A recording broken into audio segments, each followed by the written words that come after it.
O álcool, ele tem a fórmula H3CH2OH. É uma bebida, né? É uma droga que as pessoas usam aí como bebida, ok? A questão é que o álcool, ele tem seus efeitos excitatórios, inibitórios, relação com a dopamina e GABA, que a gente já conhece, dependendo da dose. A questão é quando você começa a ter a metabolização do álcool. O álcool, tanto em nível gástrico quanto em nível hepático, ele é metabolizado pela álcool-desidrogenase. A álcool-desidrogenase é uma enzima, né, que metaboliza, faz a oxidação desse álcool e transforma ele no seu metabólito primário, que é o etanol. Então aqui você tem o etanol e aqui você tem o etanol, conhecido aí como acetaldeído. Esse acetaldeído é o polêmico, porque a gente sabe que ele causa, além de lesões no hepatócito, né, quando você tem liberação, formação de acetaldeído, esse acetaldeído ele causa lesão no hepatócito, ele migra para a corrente sanguínea, alguns autores colocam a relação dele com a inflamação das meninges, a dor de cabeça, a ressaca.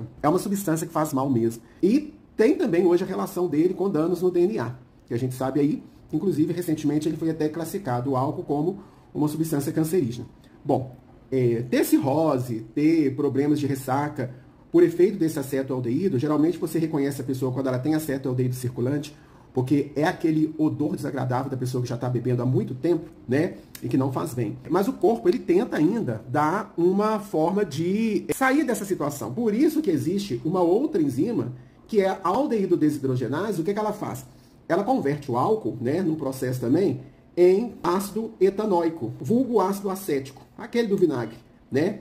Que é um componente que pode se converter em acetil, entrar no ciclo de Krebs e virar ATP, né? À toa que a gente sabe que álcool ele tem caloria, né? 1 grama de álcool tem lá o fornecimento de 7,2 calorias, algo assim. Mas quando você começa a beber demais, você começa a ter acúmulo de acetil, e esse acúmulo de acetil ele pode entrar em outras vias, né? Aí a gente vê o processo da esteatose hepática alcoólica, uma série de processos. Lembrar que todas essas cascatas, elas são dependentes de NAD, né? Porque é um processo onde o NAD, ele recupera esse hidrogênio, né, nesse processo oxidativo. NAD é um metabólito aí da vitamina B3, como a gente sabe, né? Onde a deficiência disso aí compromete mais. Mas a grande questão é você entender o problema que você tem quando você está com acúmulo desse acetaldeído, acúmulo de álcool, acúmulo de ácido acético, que inclusive pode causar uma redução no pH sanguíneo, mudando o processo de coagulação, o que faz com que a circulação fique mais comprometida, por isso que você vê muito edema, uma série de processos. E o etanol, na medida que ele vai sendo usado com muita frequência, ele começa a fazer conjugação com outros processos também da biotransformação, né? O próprio ácido glucurônico, né? O próprio ácido glicurônico, que é um produto da conjugação na fase 2, né? E alguns sulfatos também, que fazem processo de detox, eles começam a se conjugar com álcool, e aí você tem etilglucuronato, etilglucurônico, etilsulfato. O que isso acontece? É uma via alternativa para poder desintoxicar esse excesso de álcool quando o uso é crônico.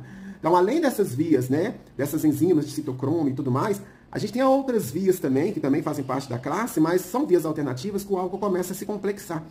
Isso é complicado quando você tem uso crônico de álcool, porque o álcool, quando ele vira etilglucurônico, etilsulfato, você entende, por exemplo, que esse ácido glicurônico, esse ácido glucurônico, ele é importante para detox de resíduos de fármacos, os sulfatos, de metais, seja lá o que for. Ou seja, toda a sua cascata de biotransformação, ela começa a ficar comprometida em função de um protagonista, que é o álcool. Não querendo ser moralista nessa explicação, mas a gente tem que começar a pensar, que a Anvisa trouxe esse sinal, né, do aspecto cancerígeno, na questão da dose. Antigamente, quando eu dava aula, eu falava de dose segura. Hoje eu não falo isso mais, porque é extremamente complexo.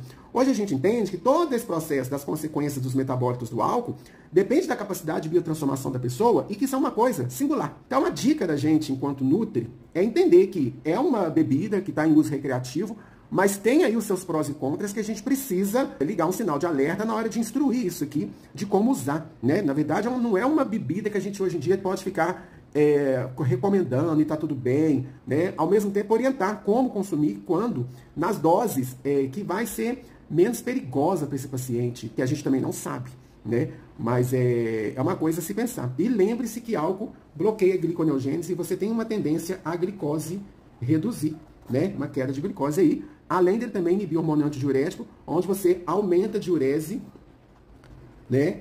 Que também gera o quê? Uma ressaca demais, uma desidratação. Somada à inflamação do acetaldeído, isso complica também o mal-estar. Tem dose segura? É totalmente desconfortável a gente afirmar isso hoje. Tá bom? Beijo.